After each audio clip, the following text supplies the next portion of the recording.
This Coast to Coast Entertainment Network program is brought to you by Beside Me Bracelets.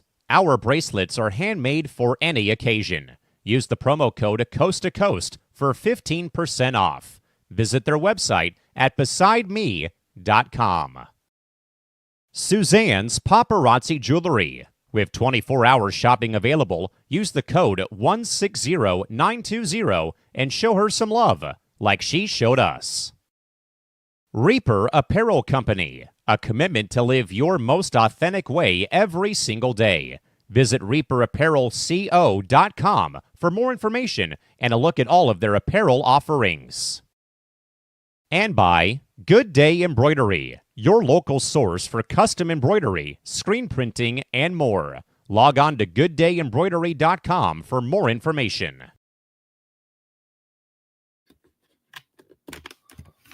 Welcome, everybody, to another edition of On Deck here on Coast to Coast Entertainment Network. I am Big B, and I have two other hosts with us today. Big B, how you doing today? Yeah, I'm doing good. Let me turn off the light here quick so it's not shining over my Chrome Dome. Oh, that's too dark. But anyway, so I'm doing good. Ready to talk some baseball. Yeah, another week continuing the NFL or the MLB season. And then we also have James. How you doing, James? I'm good. I've been it's been a busy week with work, and then I did go see the Angels and the Padres down here in San Diego for a couple of games. They won one, Did you lost go see one. them in the outfield? I saw three of them. Whenever they would botch a ball, there was like four of them at one point too. But a lot of news going on this week. MLB history and presently, managers getting fired, people being off the ineligible list. We got it all for you. We also got some people going back on the injured list. So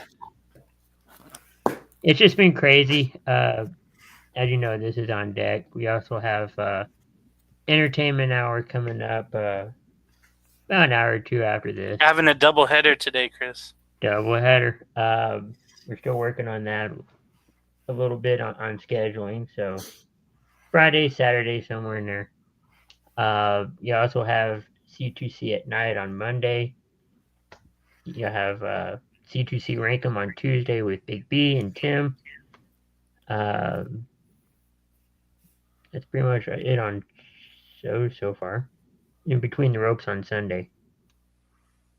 So let's get the team reports.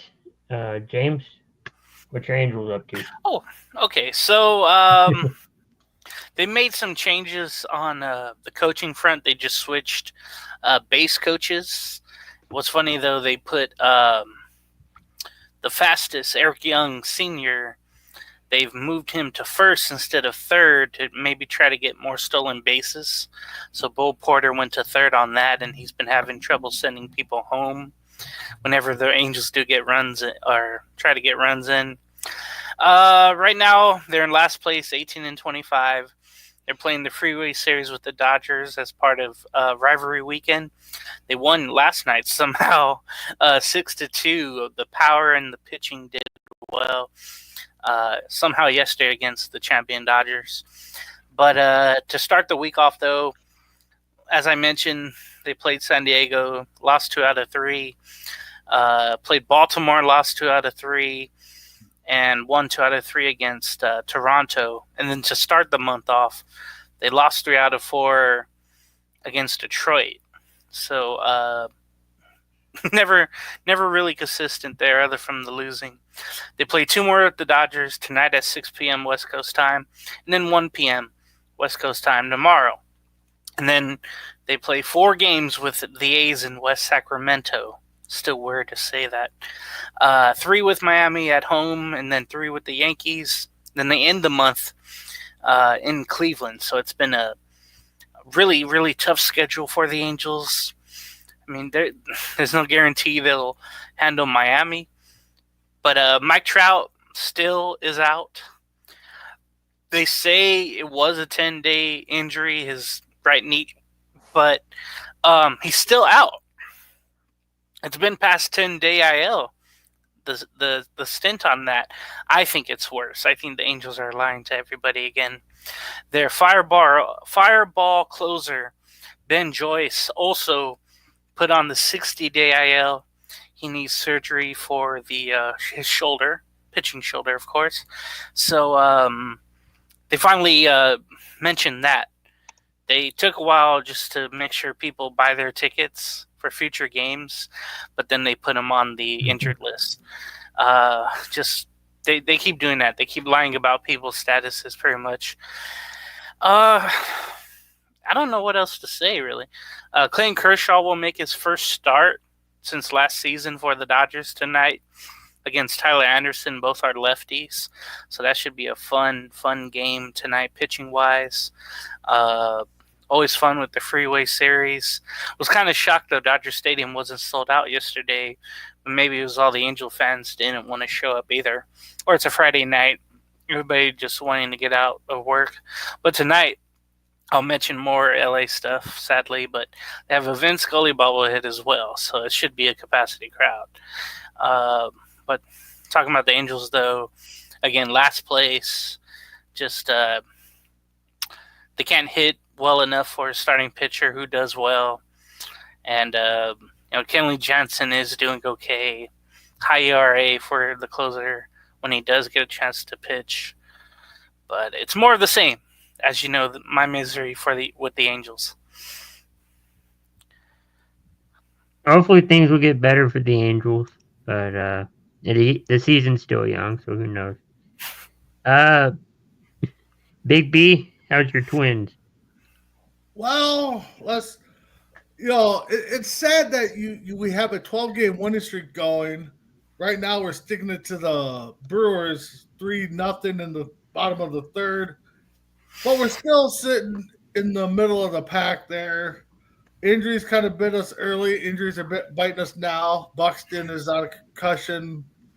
Him and Correa collided the other day, I think. It was, and I think they're just kind of taking it day by day before they put him on the IR.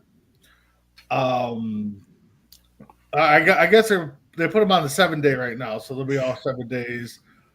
Joe Ryan's leading the starters, possibly early Cy Young candidate, maybe in the top 5, top 10. This team, if they could stick and hit, or if they can hit and pitch, stay healthy, the sky's the limit for them. I would have never thought they would have won 12 in a row, so I'm not going to toot my own horn. I mean, it's good to see them winning. It's good to see that the young guys are stepping up. In the absence of when they can, like Kobe Clemens, who we got in a early month trade. Yes, for those, he is Roger Clemens' son, so got the homer in his first at bat, I think it was, in Boston in front of his dad, so that was kind of cool. But it's just one of those things where, just like Trout, your star players need to stay healthy, and they can't. Royce Lewis was gone for a while, came back a couple weeks ago. He's slowly getting in the groove. To me, if he stays healthy, he's an easy MVP candidate. Buxton, a Gold Glove center fielder, he's having a hard time staying healthy. But proud of the guys. They're, sitting, like I said, 12. Right now leading the Brewers. But I would never thought, if somebody would have told me that, the Twins are going to win 12 games in a row this season, I would have took the under on that big time and lost my butt on it. So, but it's early. It's a sprint, it's a marathon, not a sprint. We'll see where they're sitting at the All-Star game. We'll see where they're sitting at trade deadline. Right now, they're saving Rocco's job, I think, with that 12-game winning streak, because they started off really hard to watch. So, but let's see how it goes. Yeah, I remember watching a couple of those Twins games, and it definitely was hard to watch. Well, it's sad when you almost get no hit by the White Sox, and I think anybody on C2C could probably hit White Sox pitching. So, and yes, and I'm including Dragon Viper on that. So, no. Yeah, I think anybody could hit against the White Sox, but Rangers have been doing okay. They had a little winning streak going on. I think 7 or 8 game winning streak. They did lose yesterday against the Astros. They're playing again right now. In the 4th inning right now. Man on base, tied at 1. Uh, hopefully things get better and we get more runs. They did hire a new pitching coach, I believe. Hitting coach. Hitting coach.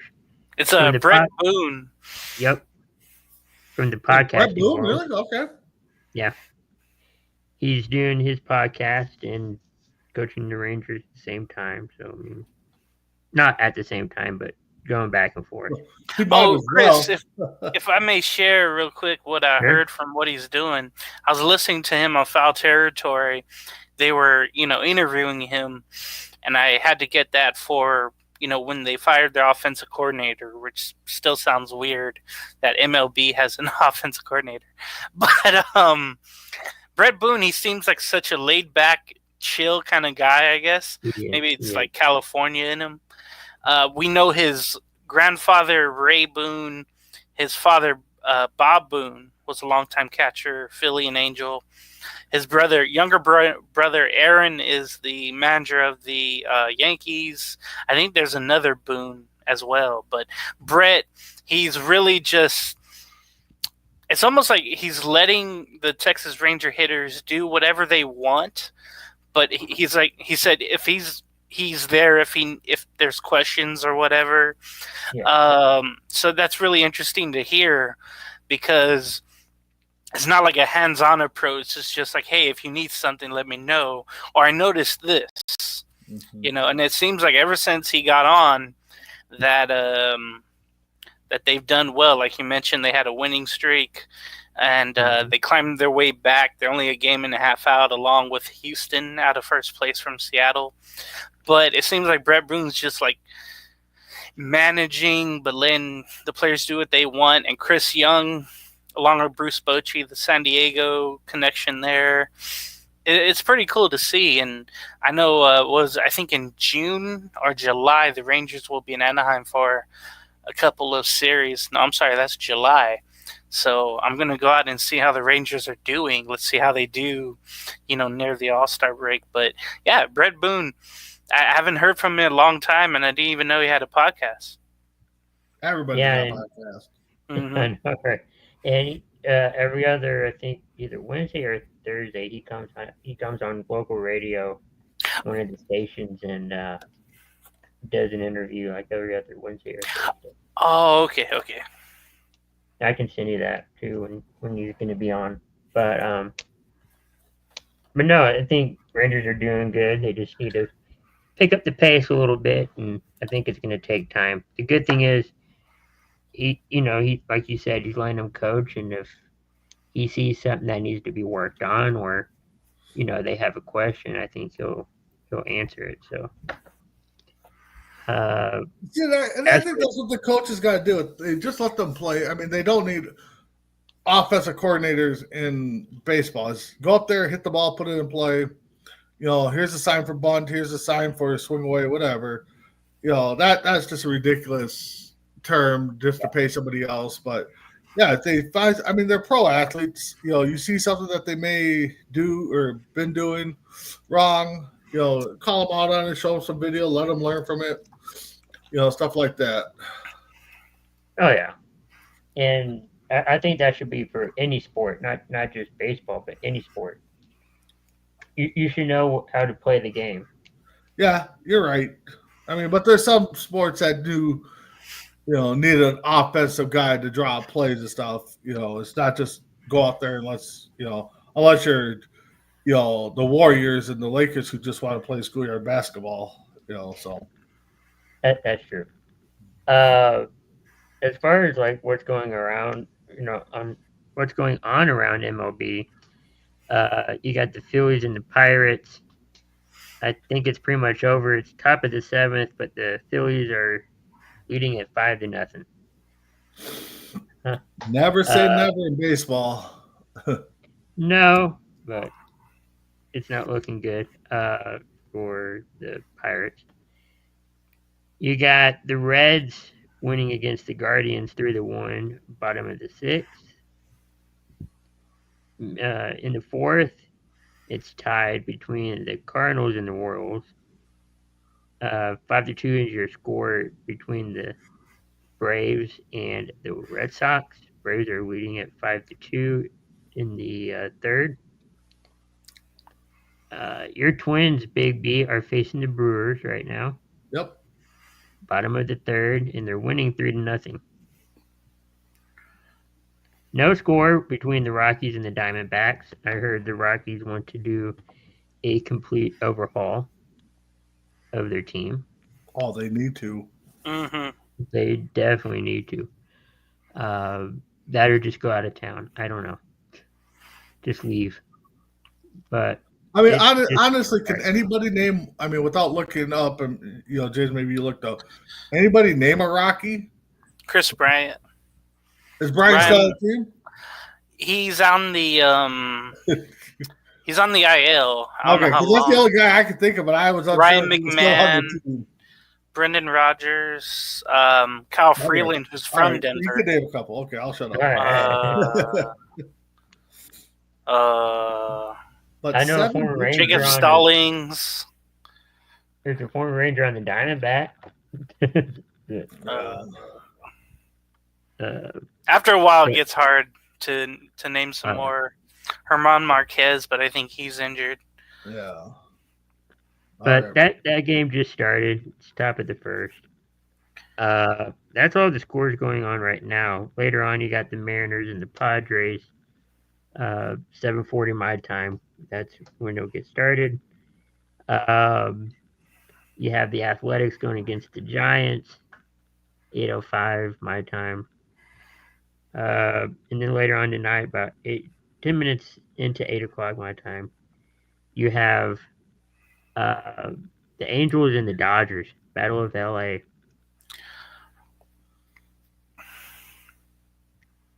So, All right. you excited for that, James? Not really. Not really. A couple other scores, I guess, that did happen. I'm looking on ESPN, and they kind of moved it a little bit. Battle of New York. Mets beat the Yankees 3-2. Cubs beat the White Sox. No, not much of a surprise there. 7-3 is your score. Tigers and Blue Jays faced off. Blue Jays won that 2-1.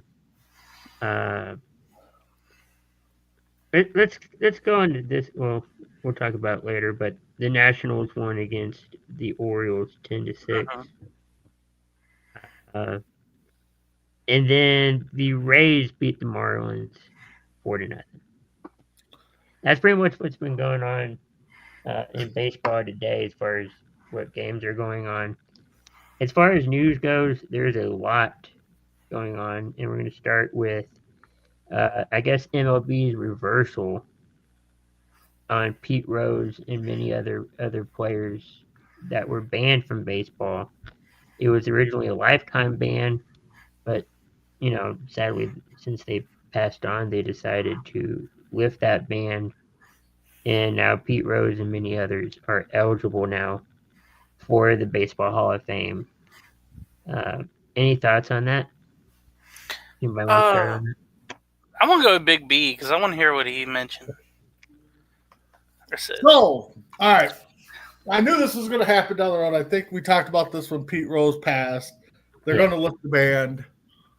Honestly, if I'm Pete Rose's family, power of attorney, I tell MLB to stick it. Now let me rephrase it. I do think Pete Rose does belong in the Hall of Fame as the all-time sits leader. I think this was done a long time ago. Even if it was last year, they put him in. But I personally think that if I'm the one that is in charge of that in Pete Rose's honor, I tell MLB to stick it. I think Manfred is still a clown because he's got his out clause because he reinstated him, but yet doesn't guarantee that they're going to the Hall of Fame. It still goes to a vote. And if a lot of people are voting on the integrity of the game like it should be, Pete Rose doesn't get in, Barry doesn't get in, Shoeless Joe Jackson doesn't get in. One of those guys gets in, everybody else is going to get in. And there's a lot of people that deserve to get in on stats. You still have to hit a baseball. It doesn't matter if you're on roids or not. Barry should be in, especially if you're going to count their all-time records. If you're not going to count the all-time records, that's a different story. But, with Shoeless Joe Jackson, I wasn't around for that. Neither were you guys. I don't know. I mean, it was a World Series. They blew the game. It was obvious. Maybe they don't belong in. To me, Pete Rose does belong in as the all-time hits leader. But again, I kind of hope he doesn't. I hope they don't vote him in because I think that would just put a black eye on baseball. And I think Callen and some other big baseball guys will agree. But one of those guys gets in, then it opens the floodgates for everybody to get in. McGuire, Sosa, Bonds, Clemens, not Clemens, Kurt Schilling. Anybody that's been on PhDs is eligible to get in, which they should be if you're going to count their records. But to me, when I heard the news, I kind of lost a little faith in baseball with the commissioner and stuff like that. I'm a big baseball guy. I just think that you're at least a year too late on this. It should have been lifted when he was still alive, so he can enjoy his moment in the sun. And if the family okays him, and when that call is made, they put him in. Okay, I'm good. I don't have a horse in the fight either way, but I just think it does Pete Rose's career a shame that he doesn't get to enjoy that moment, be 5-10 minutes on his speech. So, and I know a lot of his teammates are well backing him on getting in, and they should. I mean, they played with him, they know what he's like, and as a fan, I back him too to get in. I just, like I said, I just think it's a year too late for this to happen. James? So much, but yeah, some points I agree with Big B. His sister actually went to the president, and then the president reached out to the commissioner to get this done. It seems like Manfred's trying to appease everybody, but he's almost just creating a big mess that only he can maybe fix, or it's that whole lockout thing that could happen. Mm-hmm. It's all gonna blow up in his face eventually in the off season, or next 2 off seasons, right? All right, so with Pete Rose, I feel like he should be in just because of what he did on the field. There are people though that believe because gambling on the game is a life sentence, mark on your career. We've seen a couple of players get banned, I think recently. An umpire, Holberg, get banned for a year, I think. So gambling is in the game now. So that only makes me want Pete in, just because you allow everybody else to gamble on the game, but not the employees. There's still like something wrong with that. So I know though that Pete Rose, especially the older folks, he rubbed a lot of people the wrong way. He's been involved with stuff off the field that I won't mention here, but it's all there for people to read. But then again, other players are in from way back then, and they were known for certain things that aren't allowed today. So I want him in. I mean, that whole 1919 White Sox thing, you could just watch the movie 8 Men Out to really understand what happened and the mafia ties that time in Chicago. How they wanted them to fix the series because there was money involved. You just watch that movie with Charlie Sheen and Emilio Estevez, and you'll know. I think Emilio was in it. I can't remember, but and I don't know if there's anybody else in it, but I just want Pete in again. We only thought this would happen when he dies, and after he's dead, and it would take 5 people, 5 voters to say no for him not to get in. Out of the 220, I think, voters that there are. Mm-hmm. So it's going to be hard to convince the older folks, especially. So Pete Rose might not get in right away. It might be a couple years. There might be the new generation of riders that heard what others say that keep him out, even though the ban has been lifted. So it's not a guarantee, sure, and that he's going to get in. But, I was listening to Johnny Bench, and he's always been an advocate of him not getting in. But now he's kind of changed his tune because he passed away. And the funny thing is, I think it was on Wednesday or Tuesday, or maybe it was Monday, I can't remember. Sometime this week, the Reds were playing the White Sox. And it was literally Pete Rose Day. I just found it weird that they were playing the White Sox that day. After the 14th? Yeah, that the news came out, the day before. Yeah. And the Reds and the White Sox are actually playing each other. The two main people that have been lifted, were red, where it was a Red and a White Sox. Mm-hmm. But I've always wanted him in, regardless of what he did. And again, like Big B mentioned, that might open the door to let the steroid people in. The only thing is, like, how many would you let in? And the big numbers you would have to put in where you would kind of have to have a separate hallway for them or separate wing for them. And you have to put in what they did. You could put in their numbers and all that and the teams that they played for or whatever. But you have to put in, Pete Rose was banned in 1989 for gambling on games. Oh, yeah. I was going to say, I was going to put that as my point, too. Like, I heard that. And then Barry Bonds, you have to say, he's the all-time home run leader, but put an asterisk on the 756. And then you could say, he was... he had positive tests, in the ball. Never took a positive, I don't think. Oh, no, okay. Yeah, so you can't. Sosa tested. I think Sosa tested positive. I don't think McGuire did. He did. But again, you can look at past pictures of them guys, and you can see that the big changes. I mean, it's not. It's almost like guilty, but in the public opinion or whatever. Because David Ortiz, supposedly he had 2 positive tests, but they never came out, and he's in the Hall of Fame. Yeah. So I don't know what to think, but you literally have to put everything on the plaque. There has to be everything he ever did, like they do for someone else, but you have to add the sentences literally against them. So again, I'm opening up to all the steroid people getting in.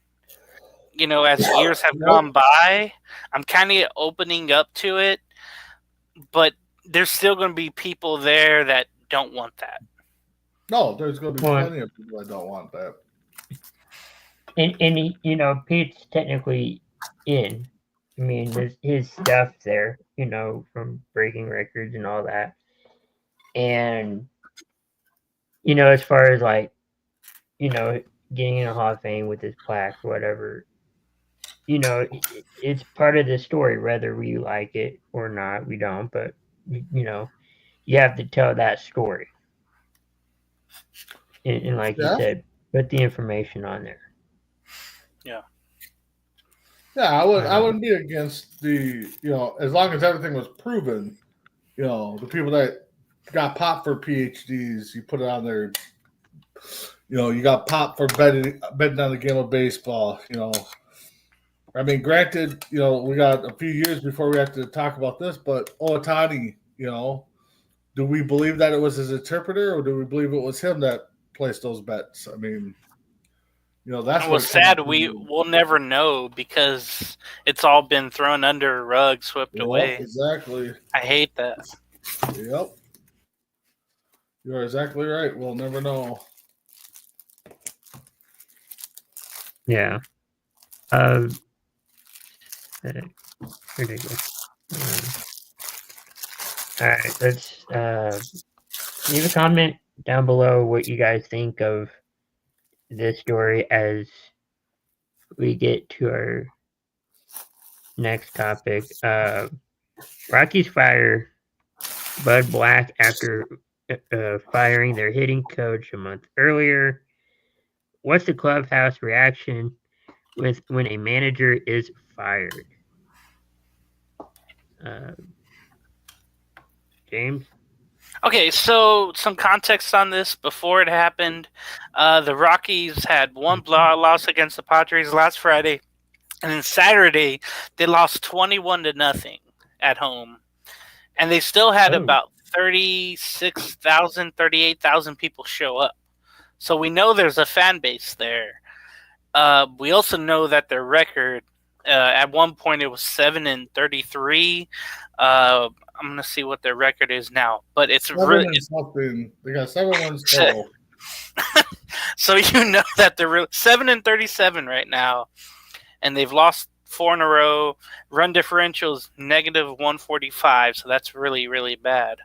There had to be a scapegoat, and it was the same thing with the manager in Pittsburgh, Derek Shelton, the former manager now, where there had to be a scapegoat to why the teams are doing bad. The the Pirates are now 15-30. Nothing's really changed ever since they fired their manager. Same thing here with Bud Black. He also got an extension, I believe, last season, and he was going to be there 3 more years, but they still have to pay him off. He was really never given anything. Like me and Big B were talking about, what Rockies do you recognize? And the only one that many people can is now in the IL. And that's Chris Bryant, because he has this degenerative back disease that just sounds awful. He may have to retire knowing a disease like that.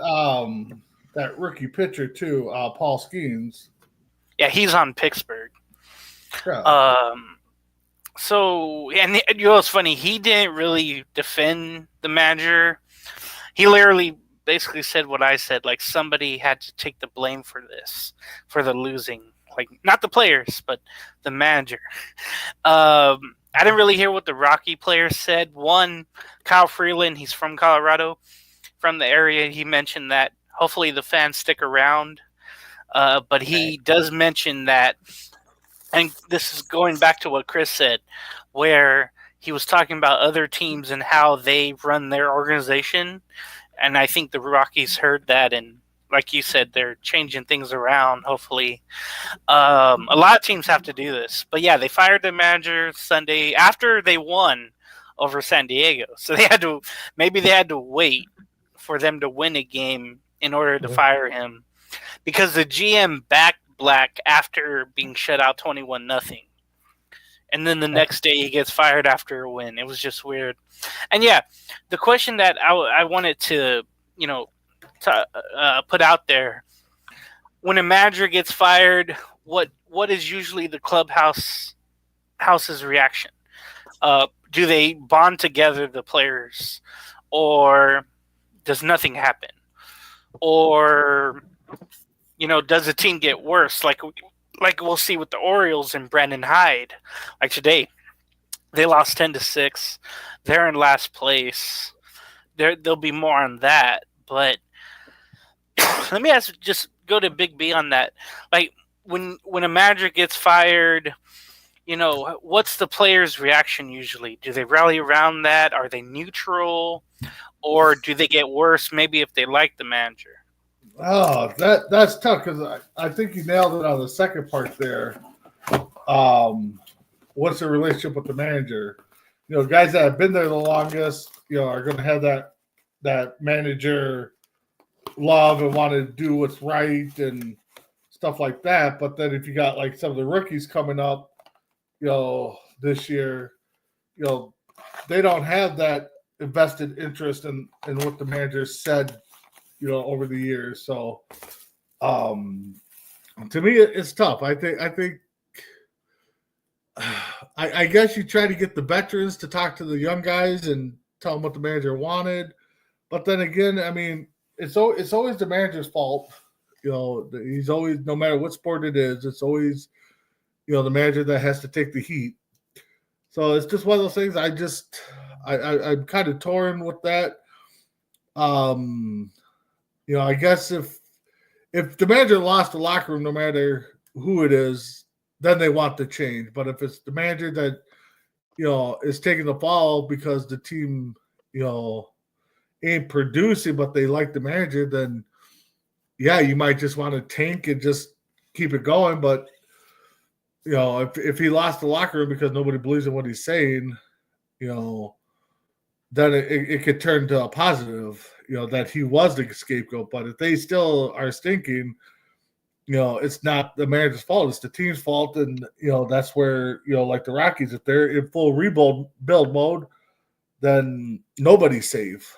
But if they start playing up to their potential, start winning games, maybe they do rethink about it and then think about a new culture in the locker room. So it could go both ways. I just think it just depends on how the team finishes. I mean, yeah, the first week or first few games might be a shocker, be like, oh my God, the guy's gone. We were with them all spring training, first month and a half of the season, and now he's gone. And we'll see what they do moving forward. I mean, the interim managers are the ones now in the hot seat because if they can't turn around, they'll be next out the door. They won't get a renewal. They won't get the first chance to be the new manager. So we'll see where it goes from here. Yeah, it will be.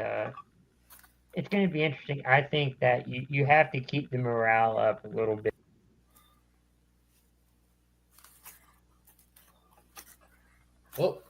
Oh, I think Chris got away, but he'll be back.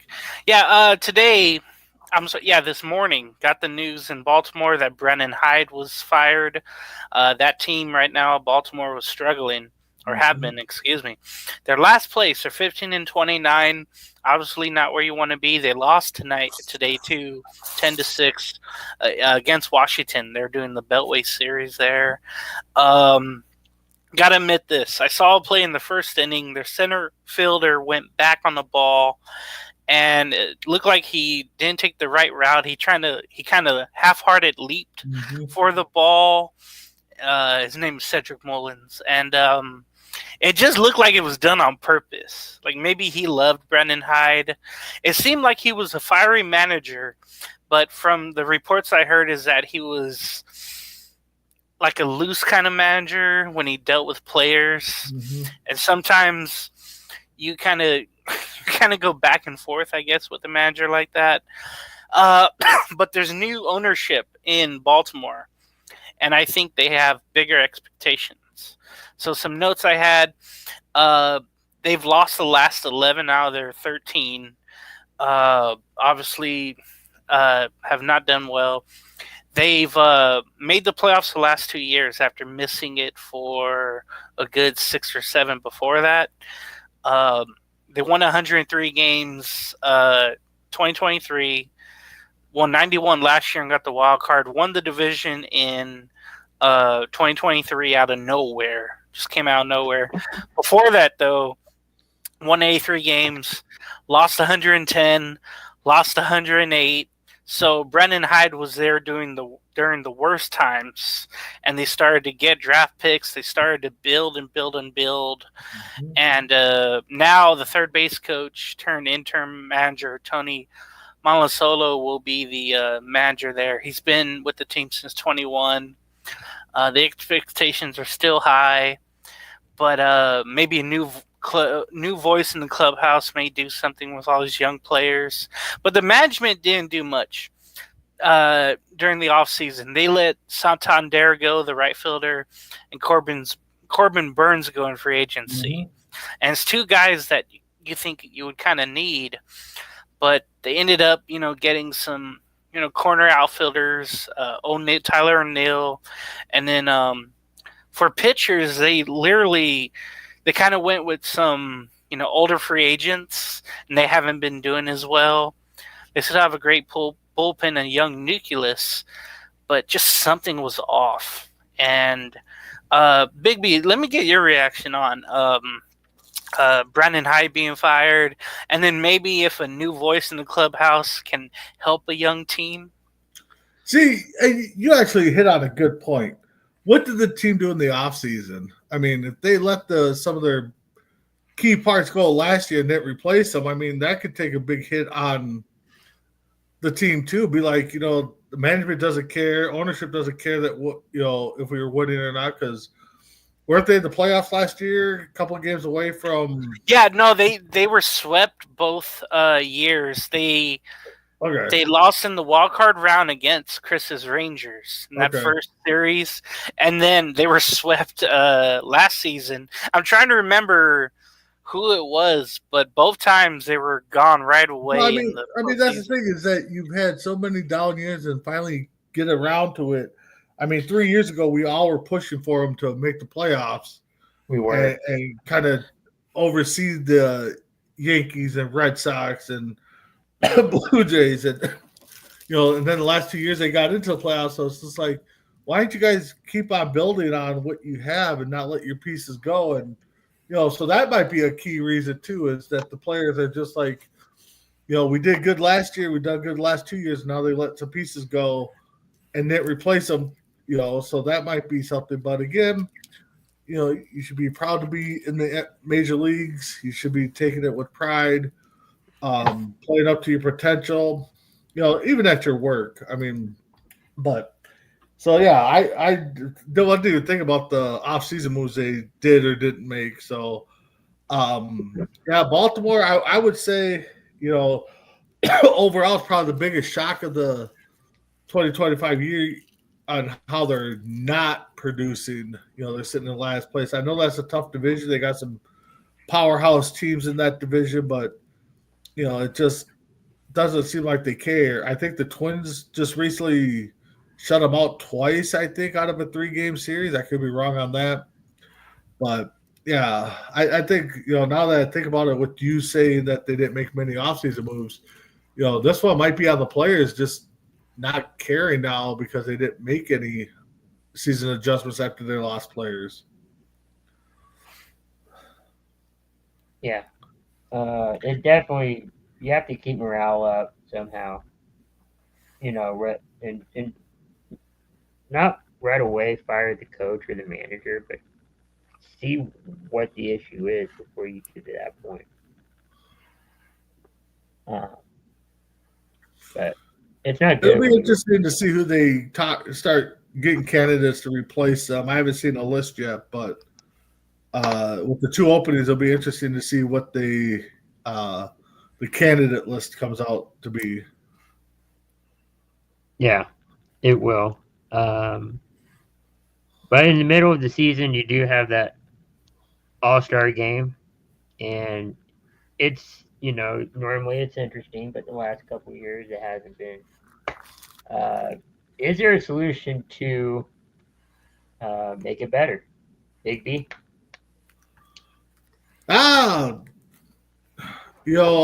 It starts with the players now. You got to start playing better. One, because if you're in a contract year and you're looking to move on because you don't like the way they're going, you got to start playing better. If you're under contract, you still want to play better because you want to show that this is the team. This is, a team that can make a run, maybe with a couple pieces here. So, you don't want to give up. You just want to keep playing. You want to play to your best. You want to show other teams and again, trade deadline is going to be coming around the corner.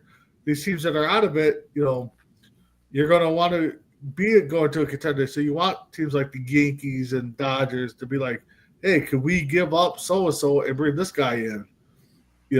Well, if he's not having good stats, good years, there's not many people that are going to do that. So, right now, I think it all relies on the players to get their act together and start playing baseball.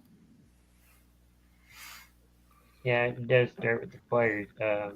James, any thoughts of how to improve the off strike? Yeah, one thing is maybe to move it to the weekend. Make it a weekend thing instead of a weekday thing. Don't they do that already? No, what they have is the Sunday, what do you call it? Sunday you have the rookies game, futures game, and then the celebrity game, I think. Oh, are we talking? I'm sorry, I missed the question, Chris. Oh yeah, the All-Star game. Like, how do you fix it? How do you make it better for people to watch? Go ahead, Bigby. Yeah, how do you improve it? Yeah, I'm sorry, I missed the whole question. I thought we were still talking about the openings. Oh, God, I don't know if there is a way to fix it. I mean, just make it an exhibition game. It used to be where it was an exhibition game, and then whatever league won got home field at the World Series. I don't think there's a way to fix it. I mean, not a lot of players back out of it like in other All-Star games. They still want to play. I mean, there's a few. Yeah, I don't see a way to fix it. I mean, I like the home run contest. I like watching the home run contest better than listening to it on the radio. The Celebrity All-Star game is always fun. Maybe that's something they do is, maybe make it like a Celebrity All-Star game and the All-Star game together in one game. I don't know. I don't think there's a way to fix it or to get more viewerships up because it's baseball. I mean, can't really do a skills competition and make everybody, throw out their arms. They do have a skill competition, the home run derby. Well, yeah, but a lot of people are saying, see who has the strongest arms, see how quick they can turn X amount of double plays, have the pitchers see how fast they can throw. You're not going to do that. Yeah, but outside of that, I can't wait to hear your guys' thoughts on it, but I don't think there's a viable way to fix the All-Star game to make people want to go and then people actually tune in to watch it. James. Yeah, there were a couple of things that I heard or that I thought of where, again, you could have this on the weekend instead of the weekday. Okay, yeah. It is on a weekend. No, it's typically Monday, Tuesday, or before the All-Star game is. No, Monday is the home run derby. Typically, the Futures game is on Sunday. Yeah. Then they take a day off. That's when do the home run derby on Monday. Yeah. Home run and celebrity contest on Monday. Then Tuesday's the All-Star game. Then Wednesday's typically an off day and everybody gets to rest. Mm-hmm. So what I would do is put it Friday and Saturday, Sunday, all like that. I think that would attract more viewers, especially kids. You can have the whole family go, or at least watch wherever you are. Also, I would get rid of. I don't know. Somehow, I would get rid of not having every team represented in the game. Yes. So not just one Pirate, one Angel. Just have a multiple amount of guys who really deserve it on teams. And I think they need to limit how many from each team. I mean, that's the hard part too, is how to spread it out.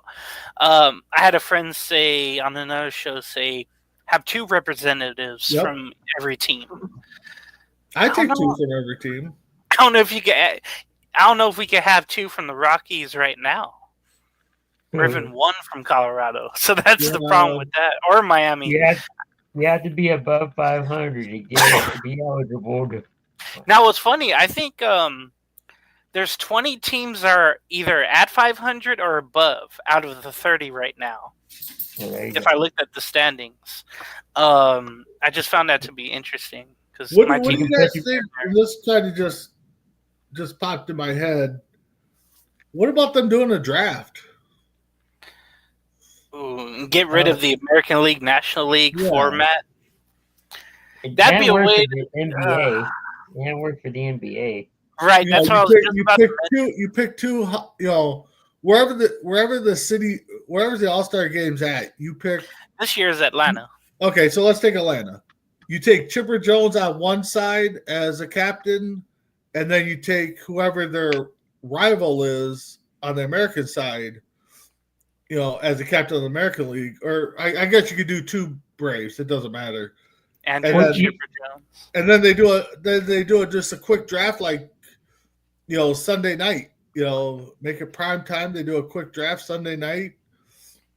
You know, and they pick the position players and they pick the pitchers. You know, and they can pick from either team, either league. What? Yeah. What you could.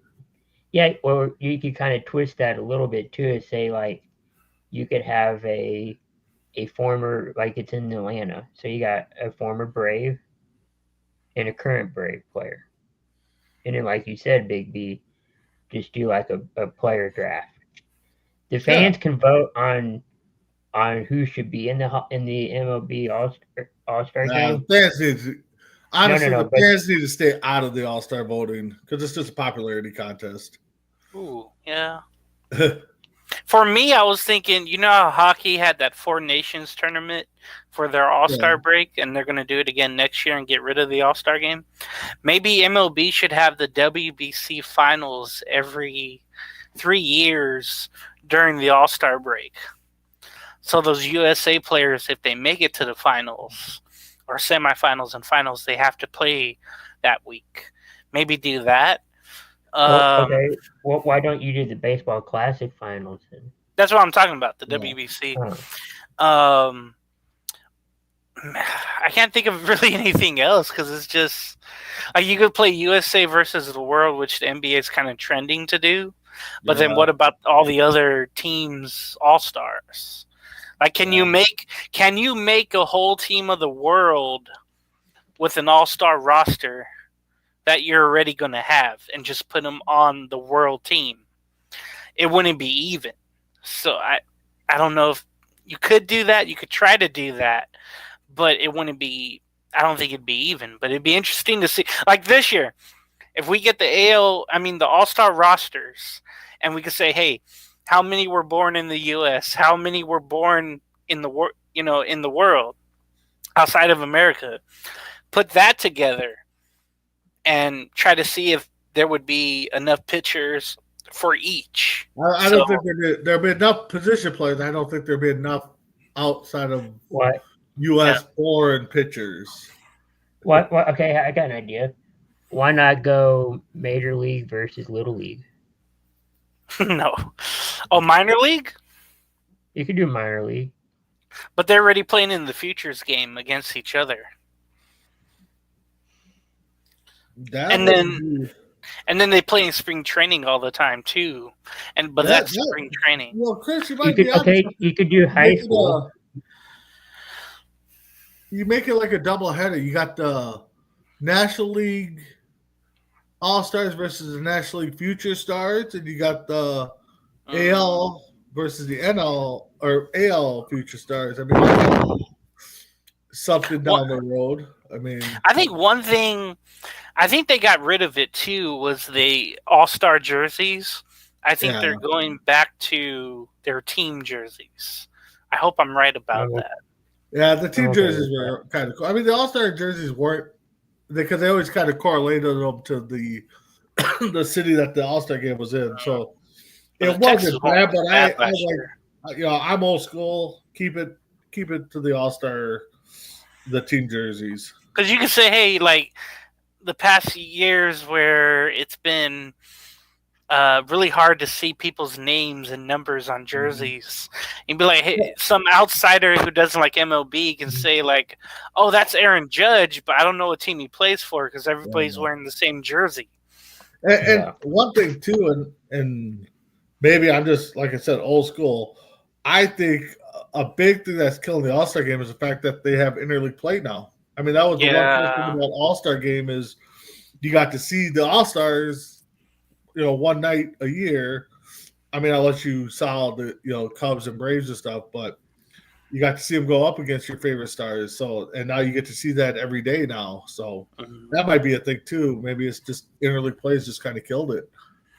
But you have to have interleague in the season because of these rivalries that we have this weekend. Yeah. So there's not much we could do. They're like we're trying to figure it out, but MLB's trying to as well. Yeah. I just don't know what we're gonna do, Chris. I don't know. It's hard to decide on that.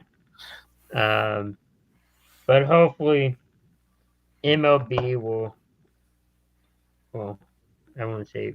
Hopefully MLB does the right thing, but we can all hope. I guess that would happen. I'm trying to get the topics back up. What was next topic? So mine. The next one is.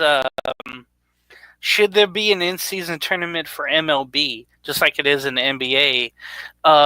So basically, give teams like the Angels, the Marlins, the Pirates, White Sox something to play for early in the season.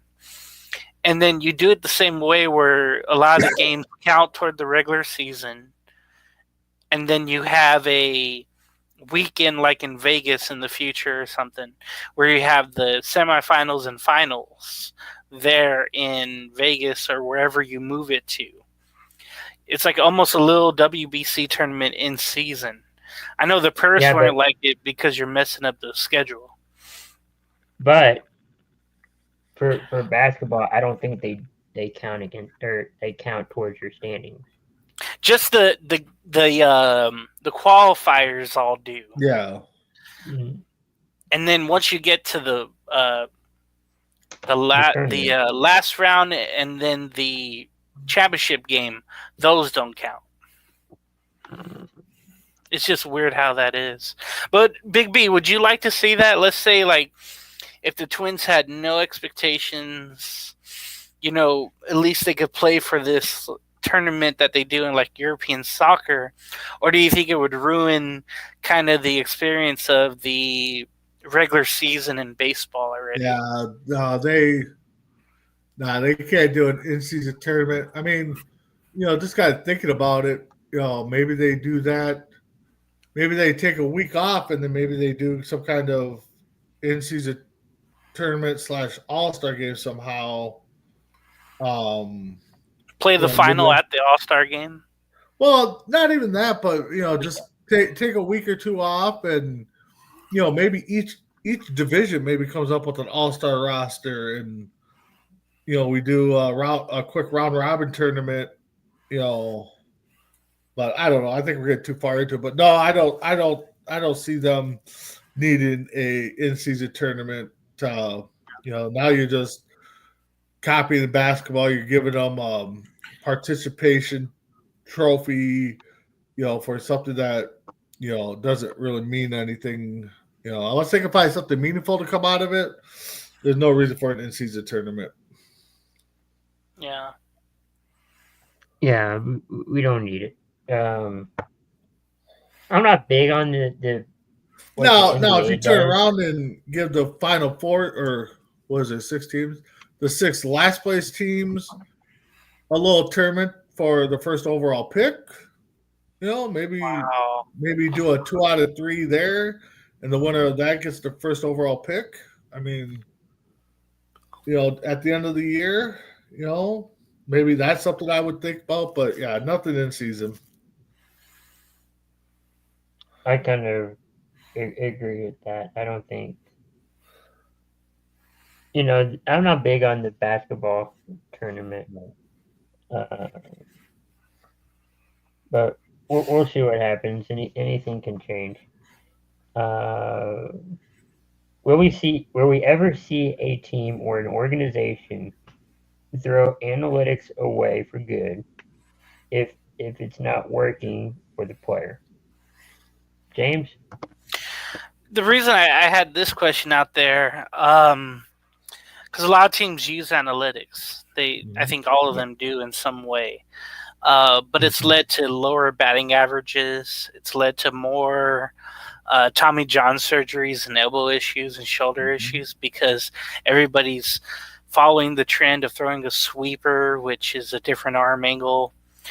It's more of a violent slider. So that's been a problem. But for some reason, I was really missing. I've been seeing these pictures on Instagram, wherever, where they show the batting averages of like 90s players. And it's all hitting over 300, hitting like 30, 40 home runs, but driving in 100 plus runs, RBIs. I'm like, man, I miss that so much because not everybody now is being told, hey, try to hit the ball as far as you can and as high as you can and as long as you can. Don't just try to get on with a single. Don't just try to, drive for the gaps. Or for pitchers, they're like, try to get the strikeout every time. The ground ball isn't as sexy as a strikeout. Just these things aren't making sense to me after a while. And watching the Angels, all they do is try to hit home runs, and they try to keep going for the fences, and all the batting averages are all well below 250, it seems like. And it just pisses me off. So that's why I'm hoping the team just one day literally throws the nerds out, of the organization's building and makes it like a buffet room or something, where they just say, hey, we're just going to go based on, and this is what Brett Boone said, just watching the game from the dugout, seeing what a pitcher has. Now, hey, you can watch the game on a tablet and maybe read the information, but you have to see the pitcher literally live face-to-face or from the dugout or from the on-deck circle and time him. There's all these little things that you have to factor in. That a batter, hey, he doesn't swing well, he doesn't hit well against the breaking ball, but if you leave a fastball there, he's going to hurt you. It's like these obvious things, they're making it so much more smarter, but really it's just baseball. It's not anything like rocket science. You don't have to go to Ivy League school to really watch and monitor baseball. And that's why I feel like it's missing. For me, I don't think a team will go that route just because everybody's following a trend. And it will just continue. Like, no one will go back to the old school ways because all those people are too old now to be in the game. So that's what I think. Big B? God, as much as I want them just to get rid of the analytics, I think you got to find a happy medium behind it. I mean, especially in pitches. The pitcher's throwing lights out, but he's coming up on the third time through the lineup. Let him go. Let him throw. I mean, if he's throwing a no-hitter with a couple walks and just let him go. Let him pitch, until he gets himself in a jam. I mean, that's what the relievers are there for. I mean, that's one thing that's hurting a lot of teams too, is they don't let their pitchers go that far.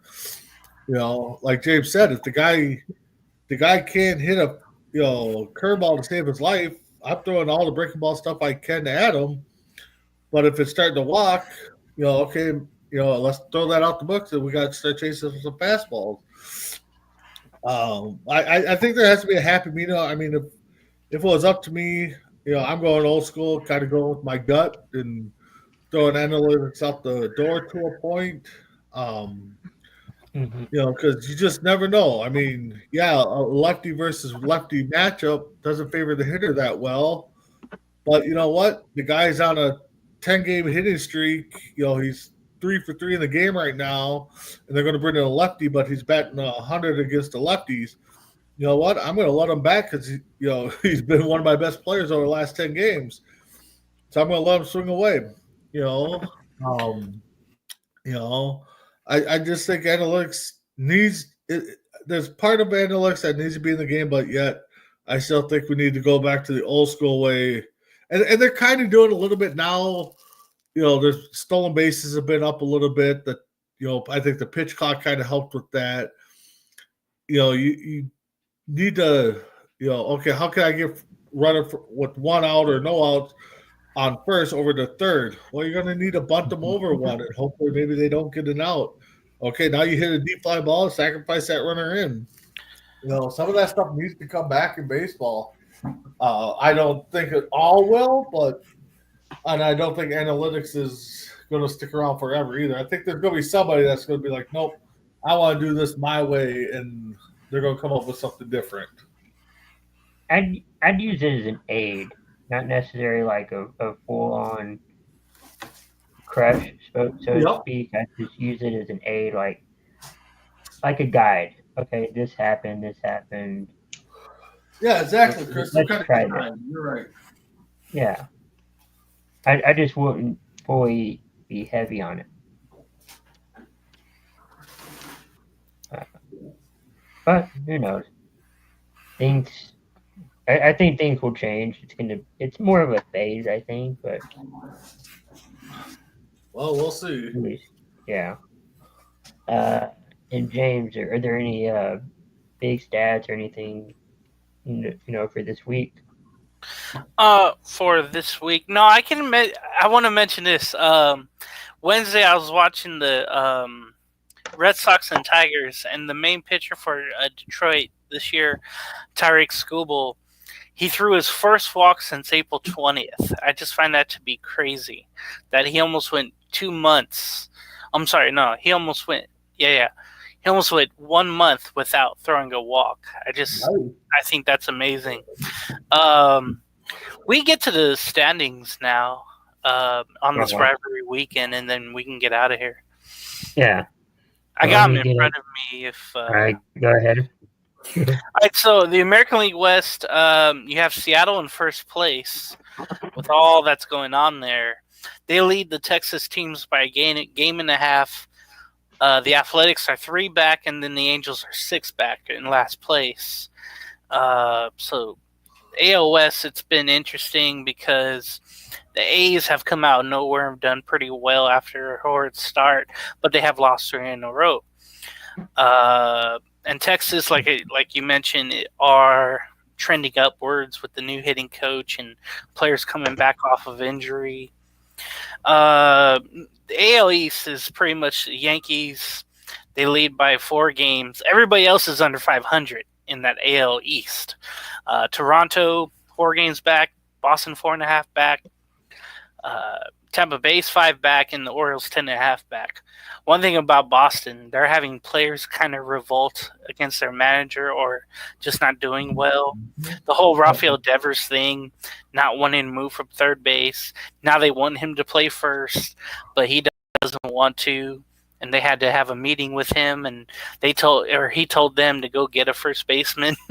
It's just crazy what's going on with Boston. But Baltimore should not be all the way in last place. That's obvious there. Now, Big B's division, the AL Central, is a lot of fun this year. Detroit is 30-16. They lead Cleveland and Minnesota by 4.5. Kansas City's 5 games out, but the White Sox are 16 out. Now, they won't be as bad as last year because they already have 14 wins, but Colorado obviously is on a worse pace than the White Sox last year, if you could believe that.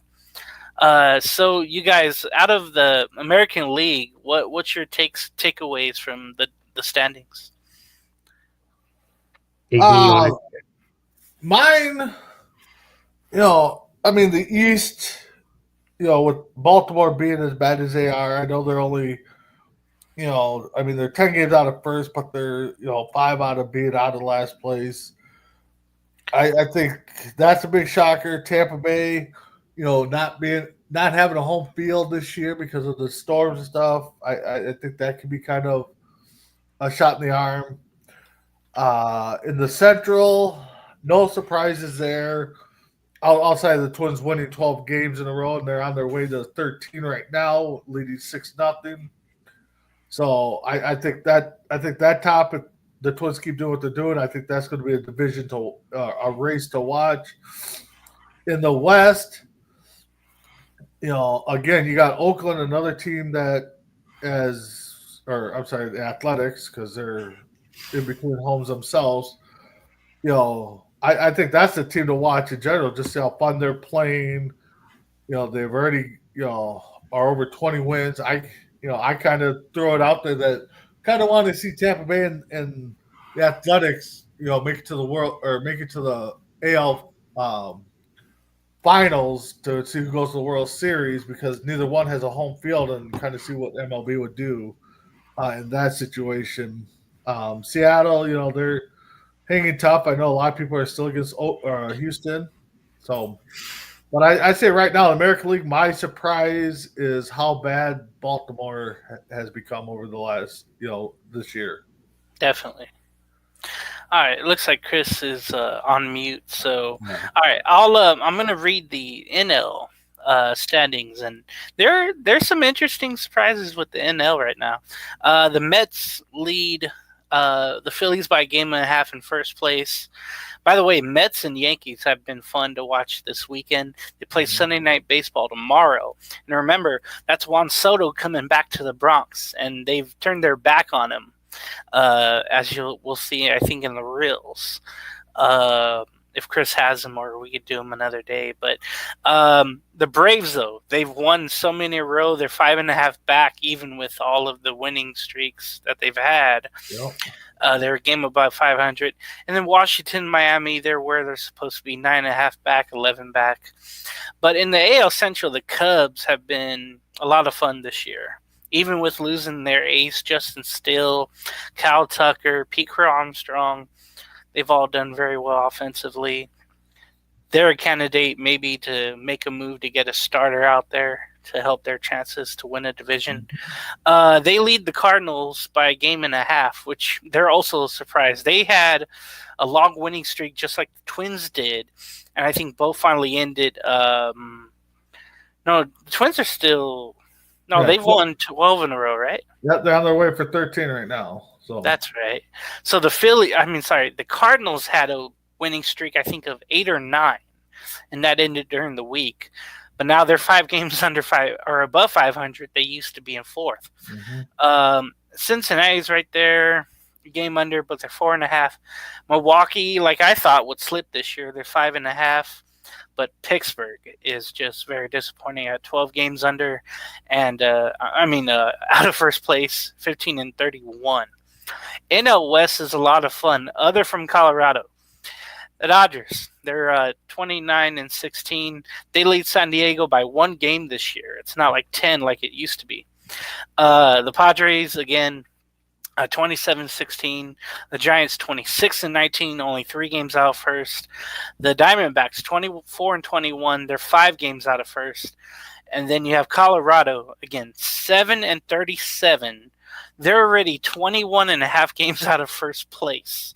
It's literally in that division. It's literally the Dodgers are the best team in the MLB, and Colorado is the worst team in the MLB, all in one division. It's almost like, no, it's not like the AL Central last year because they didn't have the best record. But Detroit, honestly, is a game and a half better than the Dodgers. Oh, okay. So in the National League, at least. Yeah, in the National League, you got Dodgers and then, of course, Colorado. Colorado, after their 1 win Sunday, have lost 4 in a row. So they've continued to continue the trend, and they're facing Arizona right now, who are above them. So, Big B, maybe give you your good surprises, bad surprises about the NL. I'm not surprised. Let me see.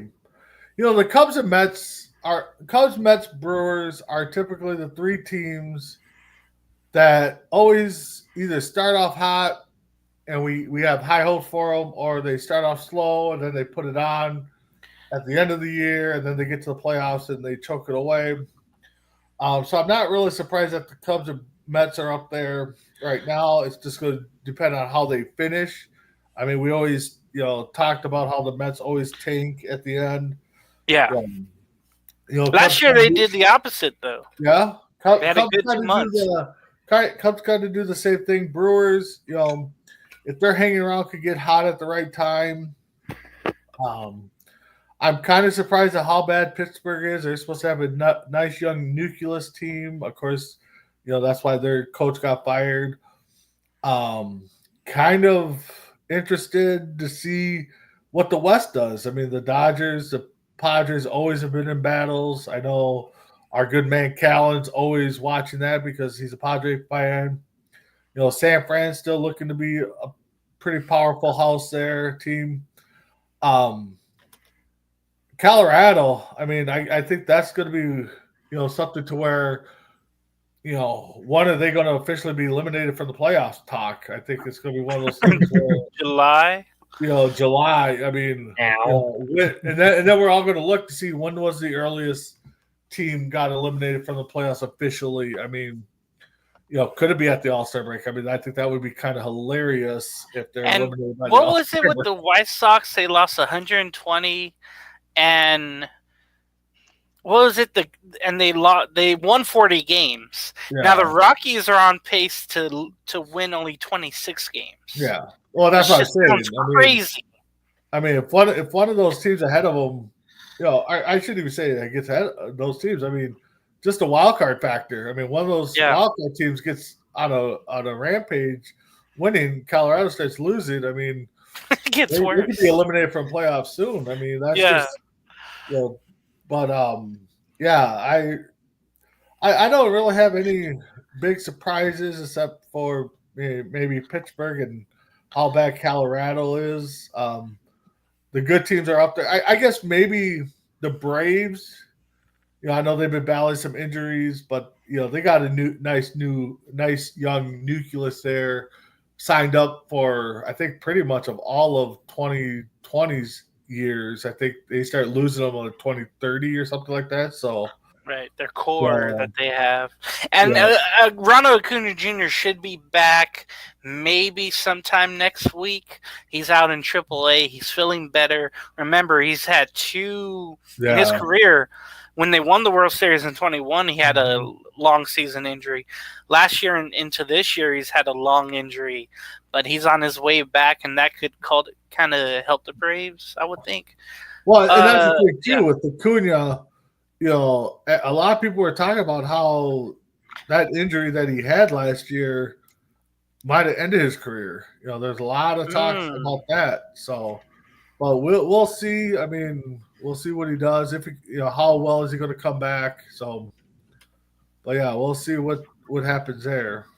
So the earliest I found for a team to be eliminated from playoff contention, you have to go to the White Sox. August 17th of last year. August 17th of last year. August 17th? August 17th, 2024. So this year... Which is the earliest date a team has been eliminated from playoff contention since the start of the wild card era in 1995. Okay, but this year the Rockies are worse, and the National League is better than the American League last year. So it might be around All-Star games. What? July 11th through the 13th. It's always mid-July. God, wouldn't that be something they got to eliminate? Because August at the All-Star break. What did you say? August what? August 17th of last year. August 17th. God, I wish we could pull up what the White Sox record was last year at this time. For me, I'm going to say, God.